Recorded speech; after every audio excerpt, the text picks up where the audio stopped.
Hello, everyone. My name is Rach. I'm a very, very grateful recovered alcoholic and addict. And welcome to the Infinite Power and Love book study. I can't believe we're at step 12 already. We're on page 89. And what a beautiful step to start working through together. So before we go into the literature on page 89, I always find it helpful to, oh, hi, Kathleen. I always find it helpful to read the actual step that we're on. So step 12 is on page 60, and we'll just read it together. And there's 3 parts to this step. So the first part is having had a spiritual awakening as the result of these steps. I always emphasize the. I kind of pronounce it the, which it isn't, but sometimes people read that out as a result. It's not actually just a result, it's the result. A spiritual awakening is the result, and it's guaranteed us actually if we go through these steps fearlessly and thoroughly, as the book continues to guide us with this, reoccurring theme of honesty, courage, well, as we go through the steps, we start aligning with all of these beautiful principles. So having had a spiritual awakening as the result of these steps, and then the second part, we tried to carry this message to alcoholics. So I have squiggly underlined the before result to emphasize that this is the result.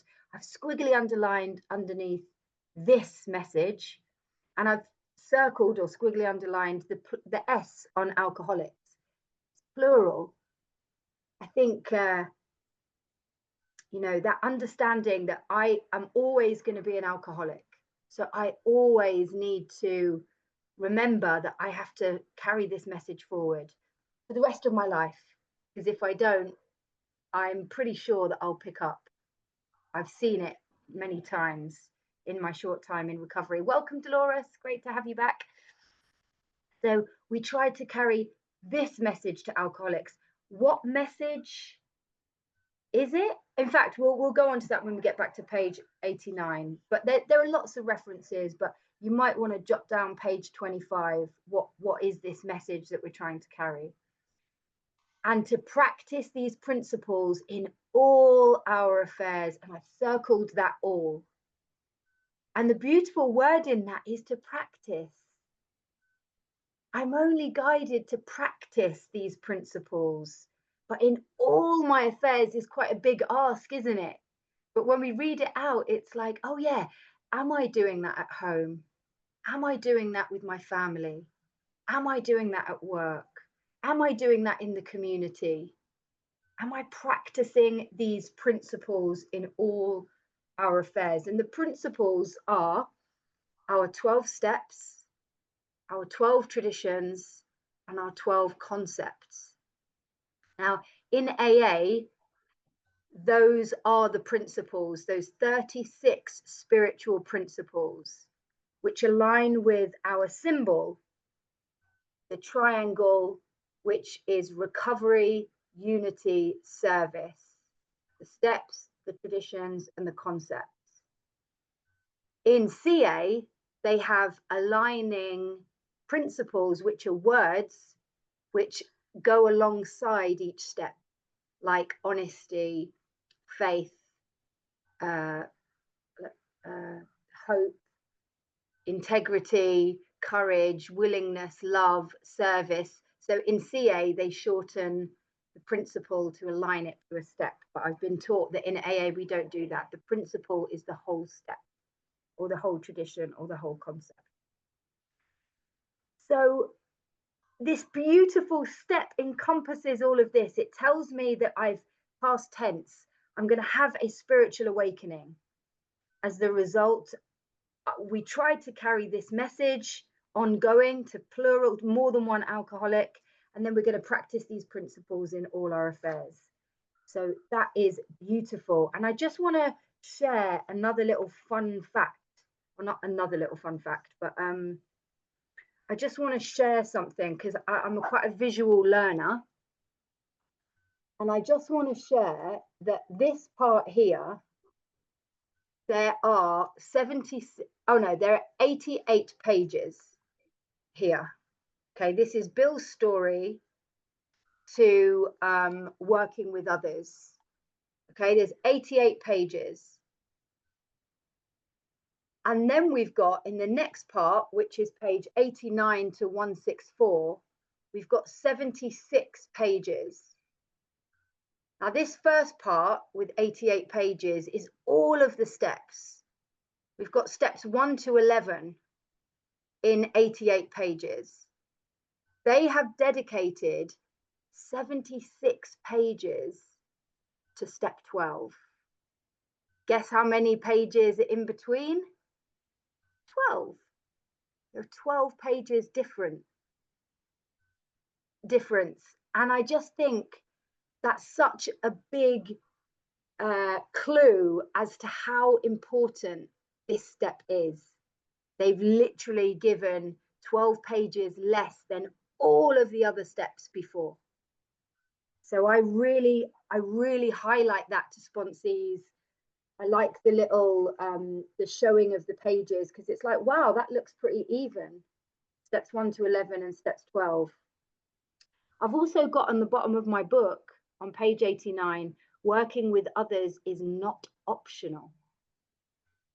I don't know, some people, a good question that I ask people if they're struggling or if they feel blocked or stuck, I always ask, the first question is, have you worked all of your steps? And usually they say yeah, sometimes they say no. The second question is, are you sponsoring? And a lot of the time you'll hear people go, oh no, I never did sponsor. And it's like, well, this is part of, we're carrying this message. And there are lots of different ways of doing service. But Bill Wilson, Dr. Bob, AA number 3, Bill Dotson, all of these people got straight into action. If you think about Ebby Thatcher, Roland Hazard, they got into action. They were helping others. So we'll look into that a bit more. It starts off very powerfully. So chapter 7, working with others, page 89. Practical experience. I've squiggly underlined that. Practical experience shows that nothing will so much ensure immunity from drinking as intensive work with other alcoholics. So that's such a powerful statement to start off this chapter. Nothing will ensure immunity from drinking as intensive work. I did a little cross-reference here to page XVII, which is the forward to the first edition. So I'll just say that again, XVII. Right back at the beginning of the book, before we even get into the doctor's opinion. Oh, sorry, it's forward to the second edition, forgive me.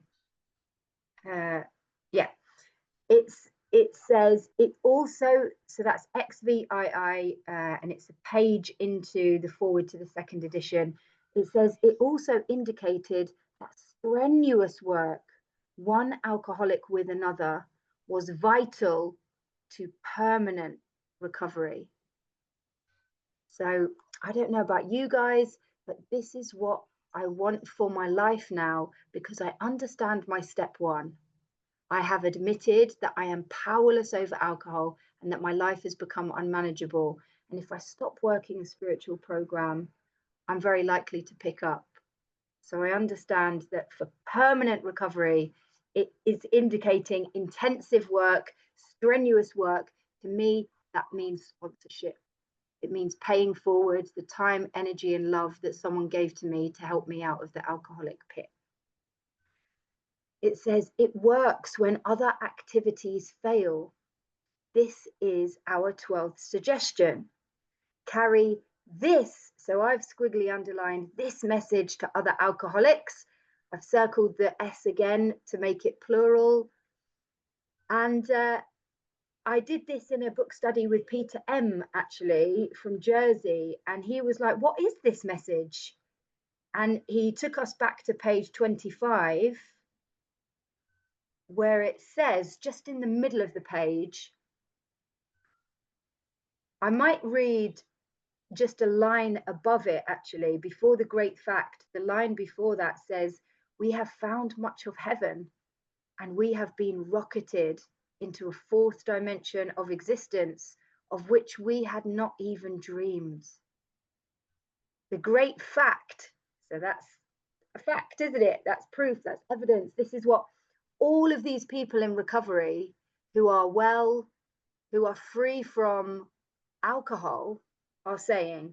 The great fact is just this and nothing less, that we have had deep and effective spiritual experiences which have revolutionized our whole attitude towards life, towards our fellows, and towards God's universe.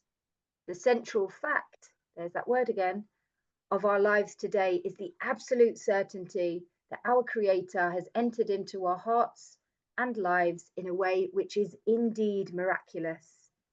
He has commenced to accomplish those things for us which we could never do by ourselves. Hi, Lynn.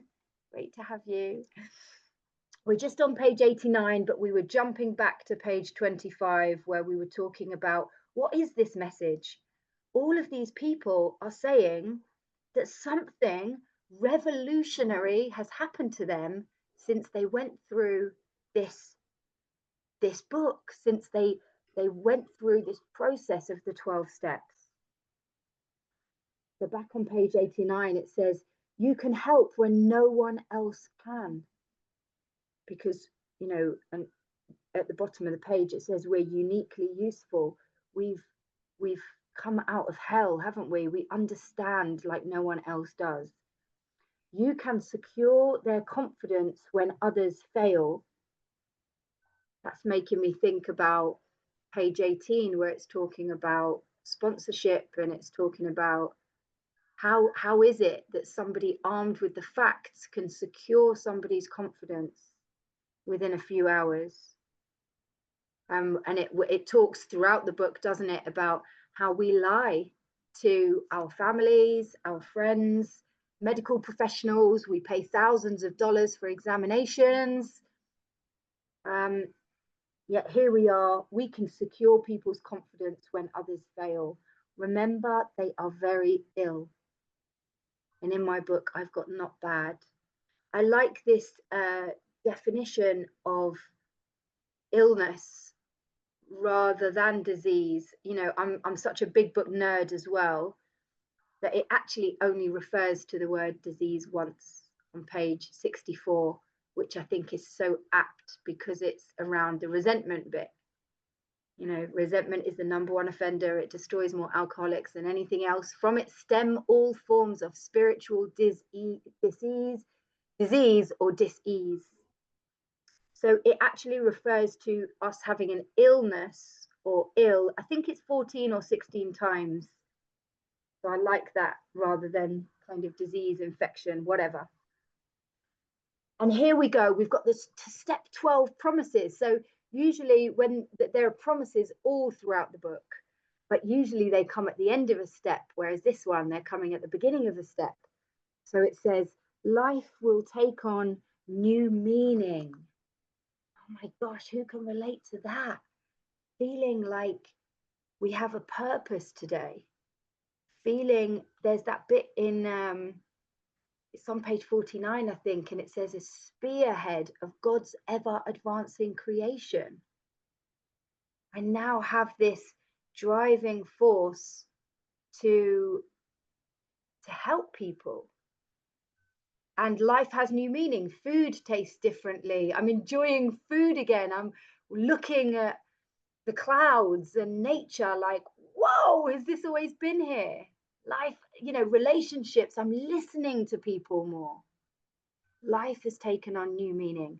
To watch people recover, to see them help others, to watch people recover. I mean, again, this is the gift and beauty of sponsorship. I get to see it firsthand. It's not even a film, it's a real life experience where I've seen somebody like I was, broken, afraid, and scared. And I've got to watch firsthand, I've got to see them recover. And then to see them help others. And for anyone who has done that incredible sponsorship thing already, I don't know if you've had this experience of feeling maybe in a bit of a funk, maybe a bit resentful or a bit tired or a bit whatever, maybe not very faithful or resentful or whatever. And then you get a sponsee or something, you hear something amazing that's happened, and or you see a sponsee of yours in action, and it's like, wow, remember what we're doing here. This is incredible stuff. We're heroes now. We're like lifesavers. We are. It's the truth. We're literally saving lives. I saw you, Lynn. Were you doing that? Yeah. I know. I feel like I need a cape. I literally feel like I need a cape. I might make one, actually. I feel like I want one. So to watch people recover, to see them help others, to watch loneliness vanish. Remember that it talks about it. I haven't done all the cross references for this part of the book study, but that quicksand stretched around him. It's in Bill's story, I think. That loneliness and despair that we experience. And in A Vision for You, it says it becomes blacker, darker. To watch loneliness vanish, to see a fellowship grow up about you, to have a host of friends. And I don't know again about you guys, but I did not know that there were, hello, welcome. You're coming up, I know you, but you're coming up as iPhone. I don't know if you can change your name. Yeah, I don't know about you guys, but I didn't know that AA and recovery was in every community hall and on every corner. There I was getting obliterated every night, blotting out the consciousness of my intolerable situation. And actually, this fellowship has grown up now. Look at us, we're all international. We're from all around the world. We're just on page 89. Yeah. So this is an experience you must not miss. I highly recommend anybody who hasn't got into sponsorship yet, please try it. This is an experience you must not miss. We know you will not want to miss it. Frequent contact with newcomers and with each other is the bright spot of our lives. Now, who here, out of a show of hands, has been in a bit of a funk and then reached out to a newcomer? And because we're directed to in step 10, it tells us, doesn't it? It says we resolutely turn our thoughts to someone we can help. And when you hear somebody who's like in treatment or they're in the pit of hell, it just gets us back to that where Dr. Silkworth says, I don't know what's happened to you, but something's happened to you. You better hang on to it, because anything is better than the way you were. It just reminds us of where we've come from. So those are the step 12 promises. There's probably more in there as well, but we'll keep on reading.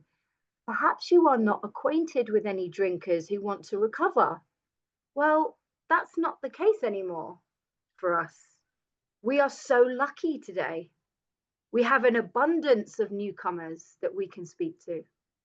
You can easily find someone by asking a few doctors, ministers, priests, or hospitals.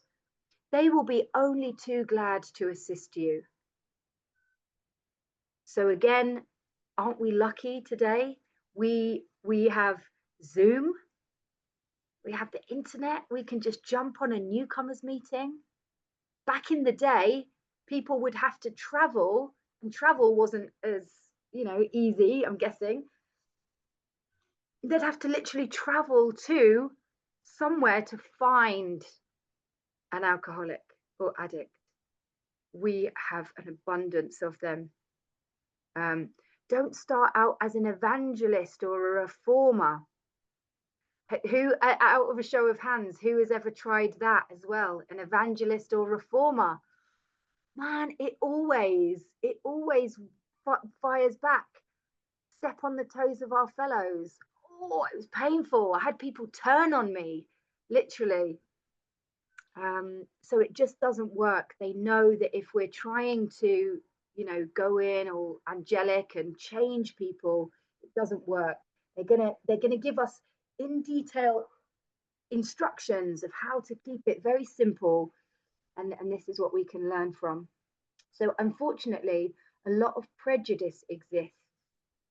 So people judging, oh, it's a cult, oh, they've turned religious, oh, it's, whatever their thoughts are around it.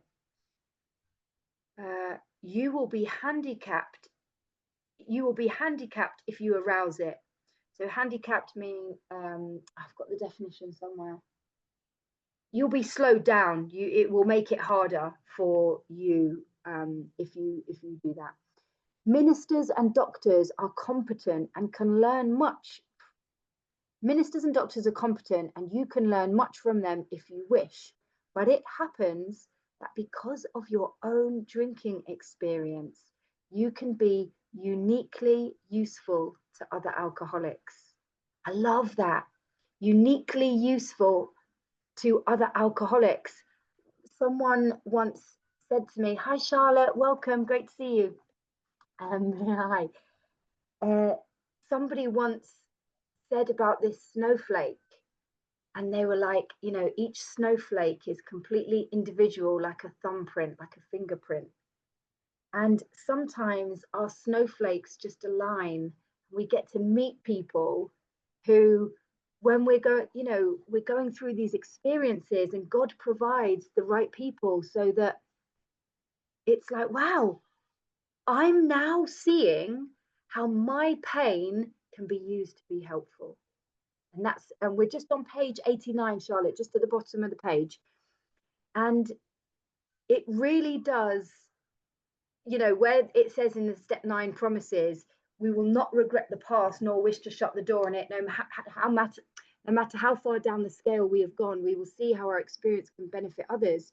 It's like we can be uniquely useful to other alcoholics because of, and where's that? The dark cranny of our past has become our greatest asset. Not the dark cranny. The dark, yeah, somebody might be able to help me. I can't remember where it is. So cooperate, never criticize. And there are a load of places in the book where it says never criticize, right? And in a way, it's quite funny, isn't it, that the alcoholic or the addict has the audacity to criticize. Like, when someone gets well and then it's like, oh, well, you know what you need to do, and it's like, wait a minute, you were just a hot mess, like, chill out, don't tell me what to do. And we won't be told, will we? So to be helpful is our only aim. And this beautiful thread of helpfulness throughout the whole book. One day I'm going to create a document I'm sure it's already out there somewhere, but I'm going to do it for myself so I can refer to how many times it says in the big book, be helpful is our only aim. Useful, helpful, useful, helpful. I mean, he said it in like a million different ways in 164 pages, right? So is it causing unity or disunity? Is it being helpful or unhelpful? So page 90. When you discover a prospect for Alcoholics Anonymous, find out all you can about him. Now, this is really important. If he does not want to stop drinking, I've put a big question mark there. Now, I always ask sponsees, whenever taking them through the work, I'm constantly asking them, do they want this? Do you want this? Are you still willing to go to any lengths? Because what I found in my experience is that by the time I get to step 12. Some people, their ego has grown back. The delusion, the cunning, baffling, powerful bit of their illness has grown back. So these questions are brilliant when we get to this part of the book to read with the sponsee and to ask ourselves, if he does not want to stop drinking, don't waste time trying to persuade him. So big statement here, big warning bell. Don't waste time. There's I've done a little cross-reference to page 96, which is a bit further on, obviously, because we're only on page 90. But this is where I always take sponsees or fellows if they're like, oh, I'm really struggling with a sponsee, or, you know, somebody's not coming with their set, you know, step 4, 5, whatever. Do not, so page 96, top of the page, do not be discouraged if your prospect does not respond at once. Here we go. We've got some clear-cut direction. Search out another alcoholic and try again. You are sure to find someone desperate enough to accept with eagerness what you offer. We find it a waste of time, there it is again, to keep chasing a man who cannot or will not work with you. So there's two really good places that you can bounce back and forth if you find yourself or someone else in that predicament. It says, don't waste time trying to persuade him. And I did another cross-reference just to the persuade bit, back to, so I did 48 with a little star. I put a little asterisk next to the number if it's my first point of reference. So 48, where it talks about, don't worry, alcohol is a great persuader. It's going to beat you into a sense of reasonableness. And it is in the first paragraph. And it says, yeah, it's just 1, 2, 3, 4, 5 lines up from the first paragraph. And it says, in this respect, alcohol was a great persuader. It finally beat us into a state of reasonableness.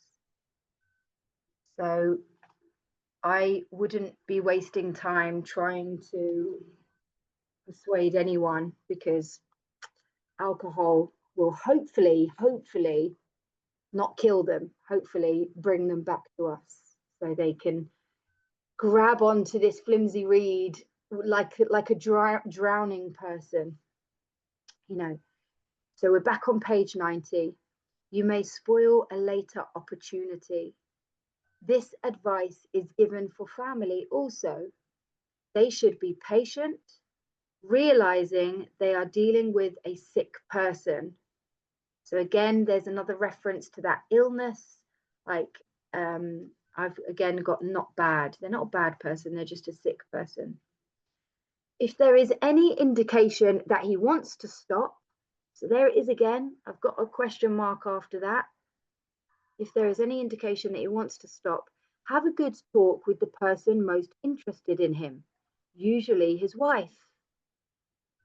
Get an idea of his behavior, his problems, his background, the seriousness of his condition, and his religious leanings.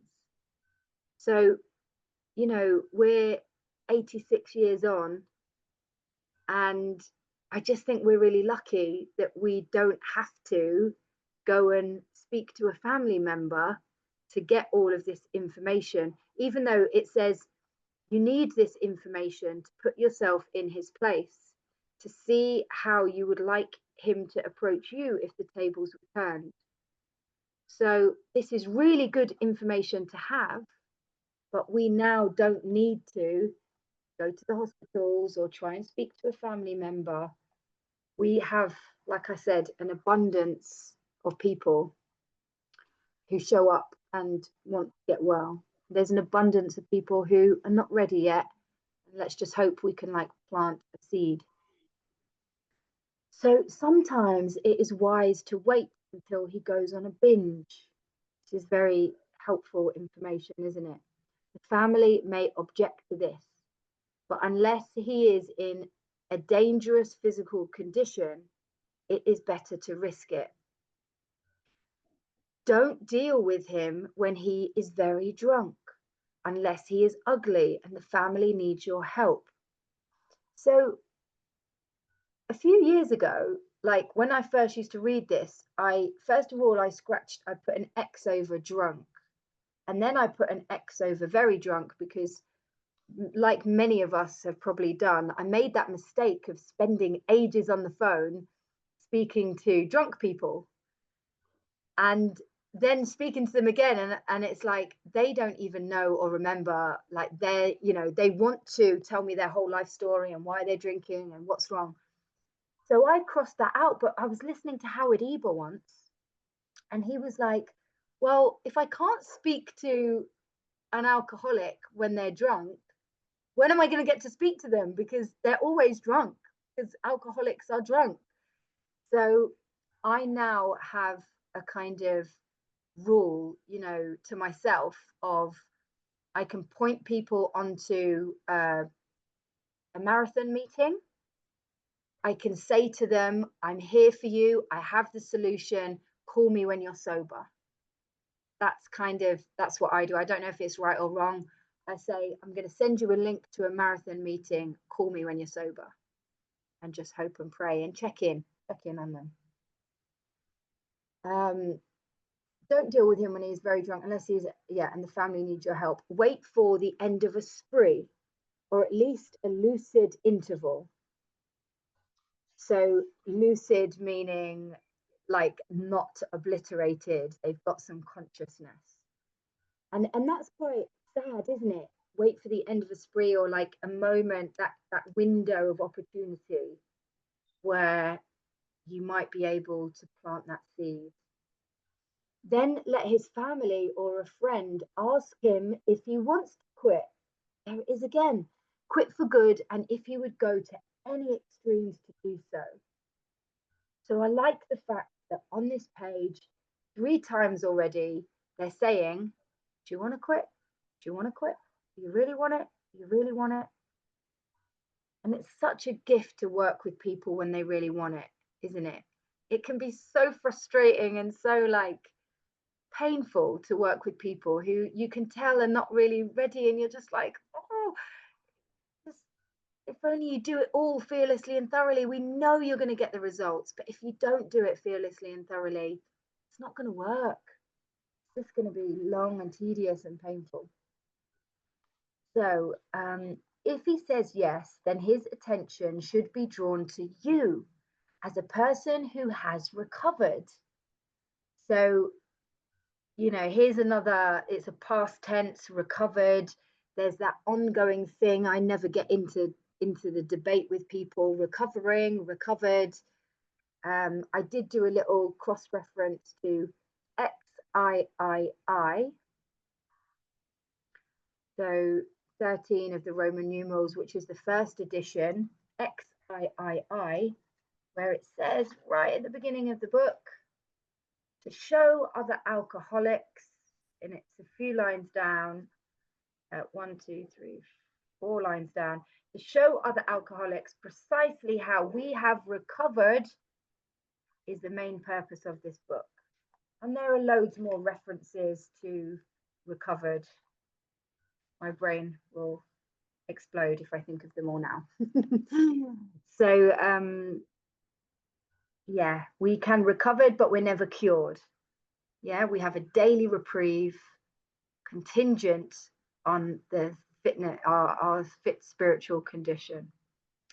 So you should be described to him as one of a fellowship who, as a part of their own recovery, try to help others. So I've squiggly underlined that help others. I like to always make it pop in my book, where it tells me again what my simple solution is to my selfishness and my self-centeredness. It is to help others, and who will be glad to talk to him if he cares to see you. If he does not want to see you, never force yourself upon him. Again, have you ever forced yourself upon someone to kind of, I'll sponsor you, let's start. I see you, Lynn. going, no, not me, never, never, never. Yeah, I think it's part of our learning, isn't it? What works, what doesn't. Forcing ourselves on people never works. It says, neither should the family hysterically plead with him to do anything, nor should they tell him much about you. So, I've recently just sort of worked with a family, and I really want to send the family this stuff, because it's like the pleading hysterically is frothy emotional appeal seldom suffices. It's so sad that they don't understand. They're like, why is mum behaving like this? Why is dad behaving like this? Why is my brother behaving like this? And it doesn't work. They should wait for the end of his next drinking bout. You might place this book where he can see it in the interval. Here, no specific rule can be given. The family must decide these things, but urge them not to be over anxious, or that might spoil matters. And that's such a hard thing, isn't it, for the families to do? Because they are anxious, because they're worried that their family member is going to die ultimately. But it's got a whole section on the family afterwards, and to wives, which could be to partners, to parents, to sons, to sponsees.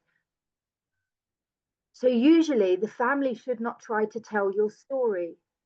When possible, avoid meeting a man through his family. Approach through a doctor or an institution is a better bet. So again, just showing when the book was written. We're so lucky we don't have to go that route. We can, though, H&I, hospitals and institutions, is brilliant service to get involved in. If your man needs hospitalization, he should have it, but not forcibly unless he is violent.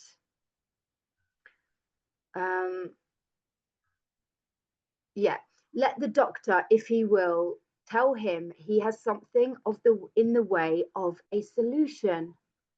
I love that. Solution, solution, solution. This is it. I mean, I was speaking to someone earlier. I can't remember which bit of the book we were in, but I was just like, I can't believe people. Oh, it said, read this book. It was at the end of The Doctor's Opinion. And it says, read this book. And I was thinking, I can't believe that people aren't grabbing hold of this, because this solution is guaranteed to work. It's like, it's crazy, isn't it? It's just strange. And hopefully, we're spreading this message and carrying this message and attracting people into this beautiful way of life. When your man is better, the doctor might suggest a visit from you. Though you have talked with the family, leave them out of the first discussion. Under these conditions,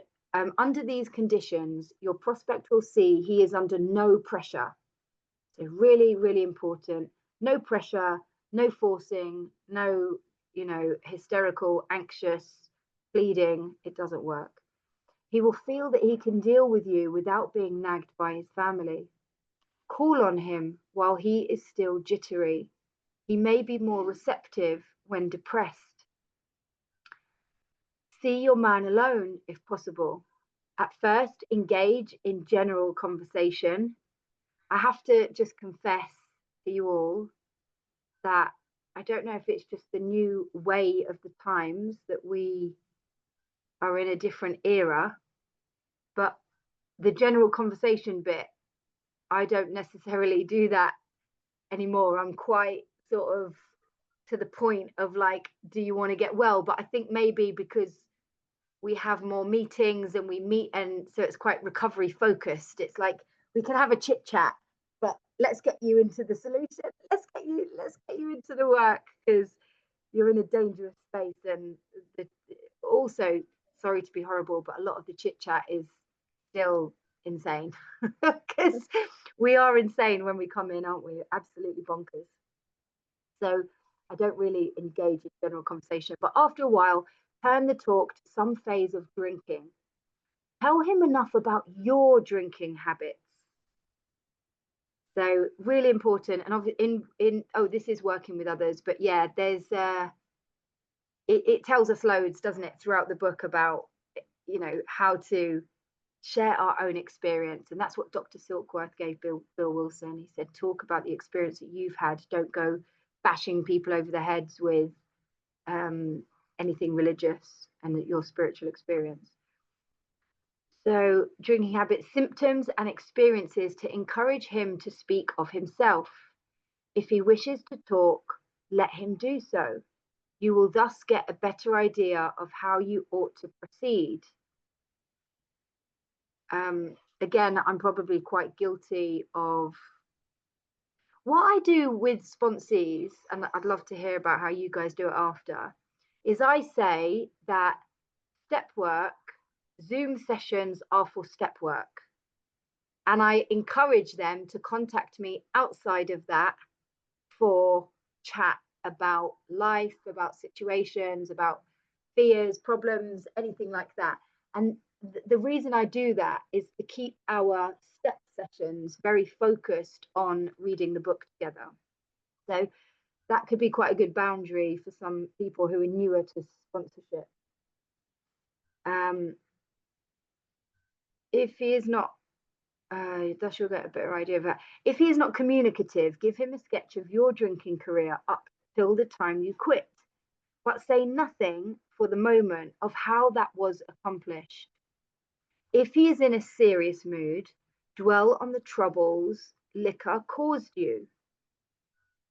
Oh, yeah, sorry, just to say as well, say nothing for the moment of how that was accomplished. Again, times have changed quite a lot, so that I don't kind of hide the solution. I sort of say straight away the 12 steps is how we get well. If he is in a serious mood, dwell on the troubles liquor has caused you, being careful not to moralize or lecture. And that never works, does it? If his mood is light, tell him humorous stories of your escapades. Get him to tell you some of his. When he sees you know all about the drinking game, commence to describe yourself as an alcoholic. Tell him how baffled you were, how you finally learned you were sick. Give him an account of the struggles you made to stop. Show him the mental twist which leads to the first drink of a spree. And I have it in my other book, actually. I need to just compile all of my books, but I like this. I have found 4 definitions of the peculiar mental twist. So here's one of them, mental twist. It says curious mental phenomenon, peculiar mental twist, and something blank spot.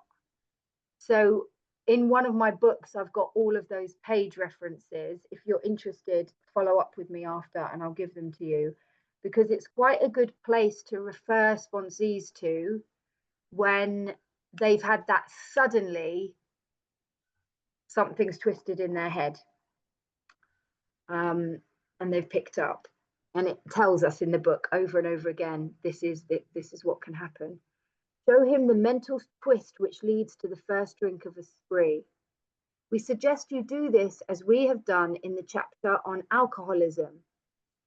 So the chapter on alcoholism is where they give us, let me just double check that. Let me just double check. Yeah. So more about alcoholism gives us the 3 examples of the peculiar mental twist and the parable. So we've got the carpet slippers dude who thought that he was immune because he had 25 years of not drinking. We had Fred, who's the successful businessman who drank. Oh, Fred, not a cloud on the horizon. Sorry, he's the last story. So not, you know, he didn't have a problem at all, not a cloud on the horizon. We've got Jim, who drank on a resentment, the car salesman dude. And then we've got the jaywalker. So, and what that chapter kind of symbolizes is that it's the thinking of an alcoholic. It's the unmanageability of our thinking that takes us back to a drink. So it's referenced it here. We suggest you've done this on alcoholism. If he is alcoholic, he will understand you at once. He will match your mental inconsistencies with some of his own. If you are satisfied that he is a real alcoholic, there's loads of references to the real alcoholic, but the first time and where it, explains it to us is on page 21, where it differentiates between the moderate drinker, the hard drinker, and the real alcoholic. So it says, if you are satisfied that he is a real alcoholic, begin to dwell on the hopeless feature of the malady. Now that is so, so, so important. And I used to miss that bit out actually when sharing, or, I think I still can sometimes jump to the solution, jump to the 12 steps, jump to the promises. What Dr. Silkworth gave us, which is a key piece of information, is the hopeless feature of the malady. And it's only when somebody fully understands the depth of their condition that they are going to take the rest of the program seriously. So that's why that identification of what alcoholism is, you've got Bill's story, you've got the doctor's opinion, Bill's story, there is a solution, more about alcoholism, 4 chapters predominantly around step 1, because they really want us to understand what we suffer with and how hopeless it is without a spiritual solution. So show him from your own experience how the queer, oh, here's another one, queer mental condition. Maybe that was one of them. Maybe I missed that out. Queer mental condition. So queer meaning strange. Mental condition surrounding that first drink prevents normal functioning of the willpower. Don't at this stage refer to this book unless he has seen it and wishes to discuss it. So again, I wouldn't agree with that in this day and age, but it says it, obviously it was written in 1939. And be careful not to brand him as an alcoholic. So I've got a little page number, page 44, that qualifying 2 questions in We Agnostics, halfway down the page. If, when you honestly want to, you find you cannot quit entirely, oh, it's not halfway down, it's a bit further up, isn't it? And if when drinking, once you start drinking, you find you cannot control the amount you take. So here I've got a little page reference to page 44. Let him draw his own conclusion. If he sticks to the idea that he can still control his drinking, tell him that possibly he can, if he is not too alcoholic. But insist that if he is severely afflicted, there may be little chance he can recover by himself. And I can't remember the page numbers off the top of my head, but there's so many references to only a spiritual solution will conquer. Oh, let me just find it now. It's going to bug me. Only a spiritual solution will conquer. Yeah, it's on page 44 and 45. It says, if that is after the bit that we just talked about in that first paragraph, if that be the case, you may be suffering from an illness which only a spiritual experience will conquer. And then if you do an arrow directly over the page, it says, well, that's exactly what this book is about. Its main object is to enable you to find a power greater than yourself, which will solve your problem. I love that as a double promise right across the page from each other. It's telling me that it will solve my problem. So continue to speak of alcoholism as an illness. There it is again, a sickness, an illness, a fatal malady. And there's quite a few sort of scary words here, so fatal being one of them. Talk about the conditions of the body and mind which accompany it. So the whole way through the book, the whole way, in my book studies and everything, I always squiggly underline mind and body, mind and body, mind and body. It's throughout the book. It's reminding me, Rach, you're different. Mind, body, and spirit. My spirit is now getting, more well, and my spirit is calmer now, but I can still get squiffy. So keep his attention focused mainly on your personal experience. There it is again. Talk about yourself. Talk about yourself. Explain that many are doomed, scary word, who never realize their predicament. Ah, that's a great line. Explain that many are doomed who never realize their predicament. Isn't that the truth? Doctors are rightly loath to tell alcoholic patients the whole story unless it will serve some good purpose. But you may talk to him about the hopelessness, there's that word again, of alcoholism because you offer a solution. I love that. Again, let's think of ourselves in the cape. We're wearing the cape. We have the solution, which is enabling them to find a power greater, to get this connection with a power greater than themselves. And we do it, aren't we lucky?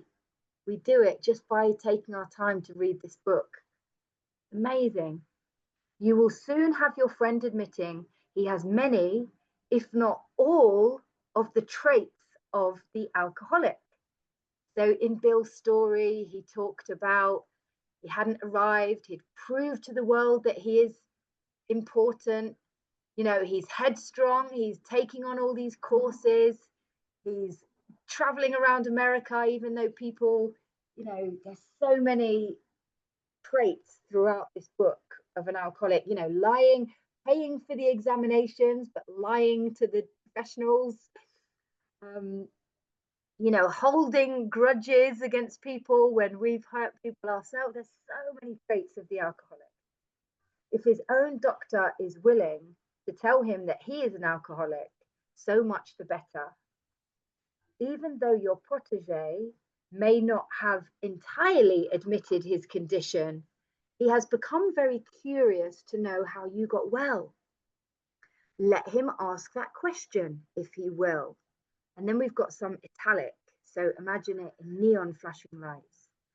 Tell him exactly what happened to you. So again, and it's such a gift, isn't it, and a learning experience to talk to newcomers and practice our approach, because what works with some people doesn't work with others, right? And it's like sometimes you want to go straight to things and then other times you skirt around it. It's fascinating. It's just amazing. Tell him exactly what happened to you. Stress the spiritual feature freely. If the man be agnostic or atheist, make it emphatic that he does not have to agree with your conception of God. So that's also in italic. We agnostics is all about blowing up our prejudices. Why are we so, why are we so weirded out by this word God? Ebby Thatcher said to Bill, why don't you create your own conception of God? He can choose any conception he likes, provided it makes sense to him. And then we've got more italics, so neon flashing lights. The main thing is that he be willing to believe in a power greater than himself and that he live by spiritual principles. I've got a question mark after that, and I'm going to thick squiggly underline the live, because this is a way of life, isn't it? It's not just a 12-step program and then we've got it. So this is a big step 2 kind of proposition, isn't it? Being willing to believe. Thank you, Carola. Oh, she's gone. When dealing, oh, we're nearly at time. I'll just read this next paragraph. When dealing with such a person, you had better use everyday language to describe spiritual principles. There is no use arousing any prejudice he may have against certain theological terms and conceptions, about which he may already be confused. Don't raise such issues, no matter what your own convictions are. So, yeah, and it goes on to talk about working with people who might have more understanding about religious, experiences or religious understanding or education.